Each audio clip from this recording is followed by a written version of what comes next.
Okay, Assalamualaikum semua. So ini adalah Epson D530. Dia khusus adalah untuk photo printing. Didatangkan dengan 6 warna, iaitu black, magenta, yellow, cyan, light cyan dan light magenta. Dia boleh print untuk saiz foto 4R dan 3R.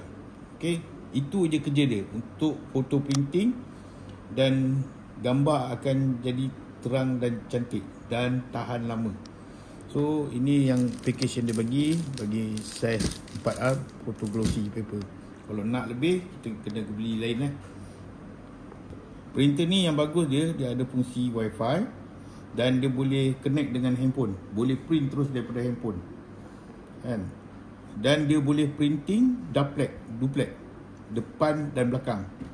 Itu yang bagus je Epson ni. Alright guys.